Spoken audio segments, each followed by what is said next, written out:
Essa coisa que eu chamo de a entidade é o mal até em sua forma mais pura. Eu tenho dificuldade em vê-la, mas consigo ouvir os sons dos estalos que essa coisa repulsiva emite. Como uma divindade, ela envolve toda a área, se aproximando de mim enquanto seus assassinos me caçam.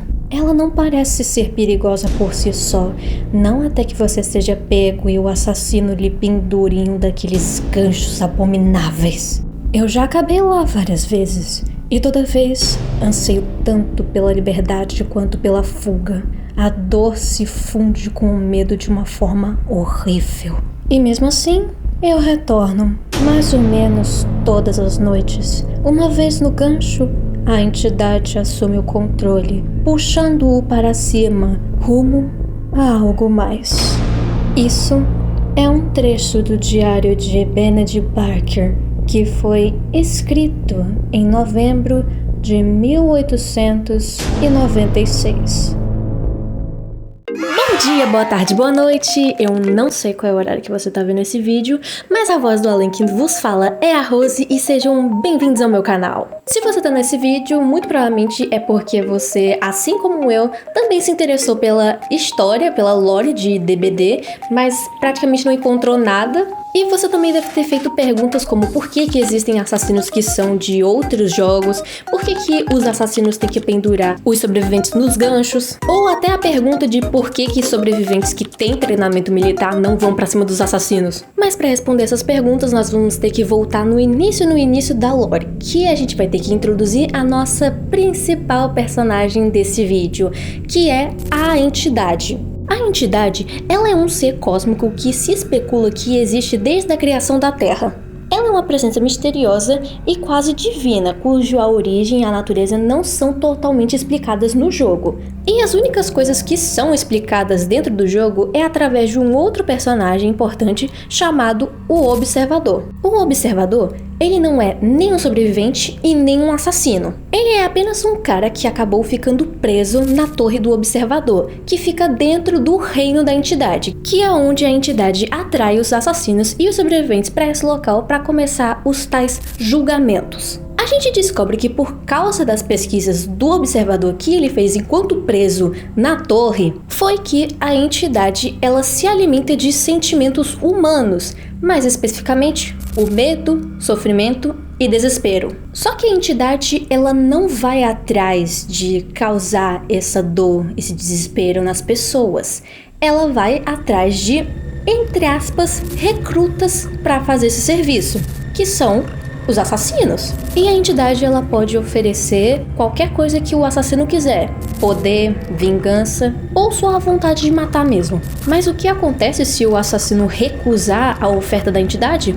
Simples, ele não pode, ou melhor, não consegue recusar, pois aqueles que não querem aceitar a oferta da entidade, a própria entidade faz questão de modelar a cabeça do assassino para ele obedecer a ela, simplesmente fazendo os assassinos de marionete. E quando um assassino é recrutado, a entidade faz um domínio dentro do seu reino, e esse domínio sempre vai ser baseado em algum local que marcou muito a vida do assassino, seja por traumas, mortes, dentre outras coisas. E esses domínios é onde acontecem os julgamentos, que é quando a entidade coloca 4 sobreviventes para ser caçado pelo assassino. Mas aí você se pergunta, qual o objetivo?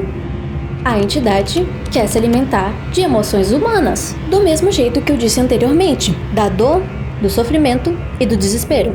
E convenhamos, ficar pendurado em um gancho deve ter esses 3 sentimentos fácil. Mas por que os sobreviventes eles não conseguem lutar pela própria vida? Por que sobreviventes que têm treinamento militar simplesmente não partem para cima dos assassinos?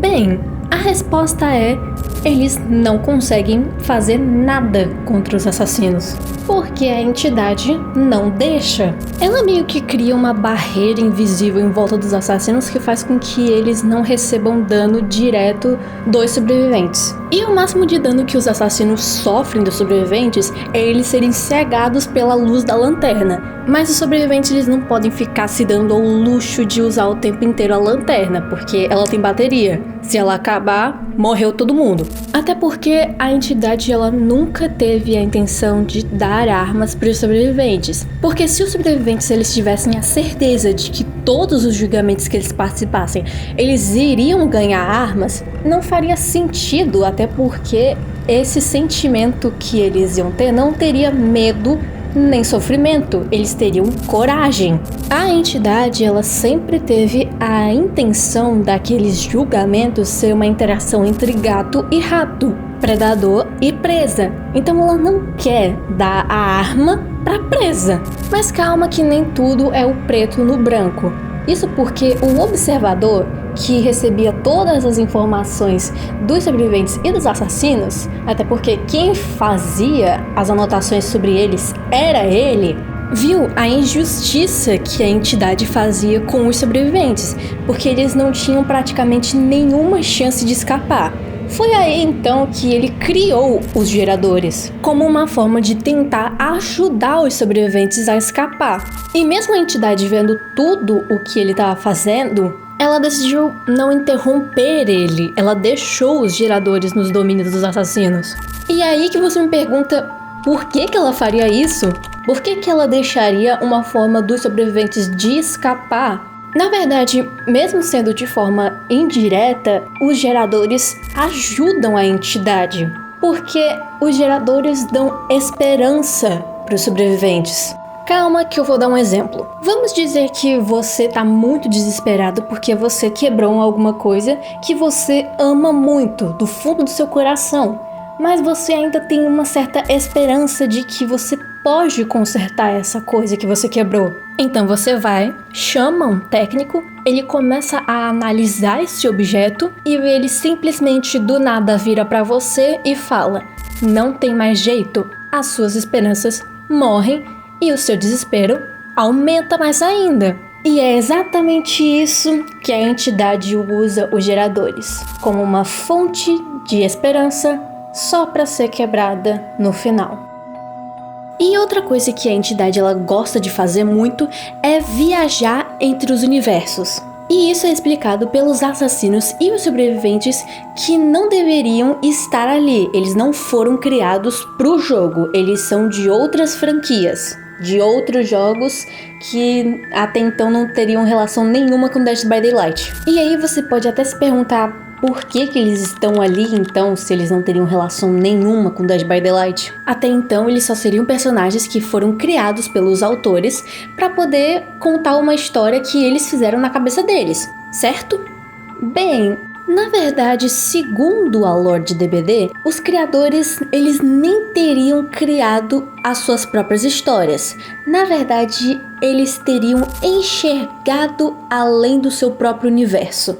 Calma que eu vou explicar. Vamos pegar, por exemplo, o Lovecraft. O Lovecraft é conhecido mundialmente pelas suas obras de horror cósmico e pelas criaturas que ele criou, sendo a mais famosa delas o Cthulhu. Mas segundo a lore de DBD, o Lovecraft ele não teria criado essas criaturas. Na verdade, ele teria visto além do seu próprio universo. Ele teria enxergado um universo em que essas criaturas existem. E para mostrar para as outras pessoas o que ele viu, ele teria escrevido os seus livros. Ou seja, personagens como Michael Myers, Springtrap, Chuck e outros personagens que fizeram parceria com o DBD, eles existem, só que em outros universos. E os criadores teriam enxergado esses universos e terem feito os filmes, jogos, livros, dentre outras coisas. O que pra mim é um pouco esquisito ela ir atrás de assassinos de outros universos, porque a entidade tem os seus favoritos, por incrível que pareça. Mas não se engane achando que a entidade ela tem sentimentos só porque ela tem favoritos.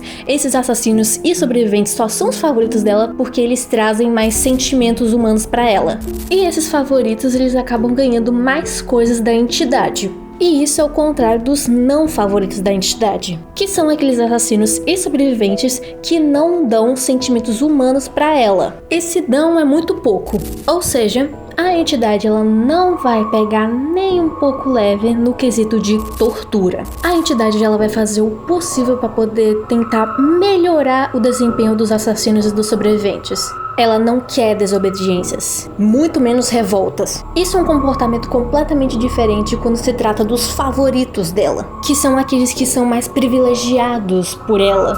Mas se você parar para prestar atenção, independente de se você é um assassino ou um sobrevivente, se você é um favorito ou se você não é um favorito, tá todo mundo preso em um ciclo de matança sem fim.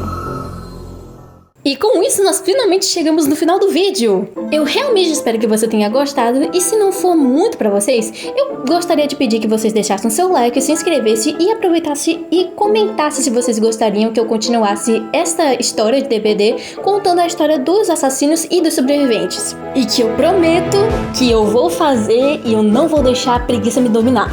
É sério, dessa vez eu não vou ficar sem um mês sem postar nenhum vídeo. Agora que concluímos tudo, tchau e até o próximo vídeo!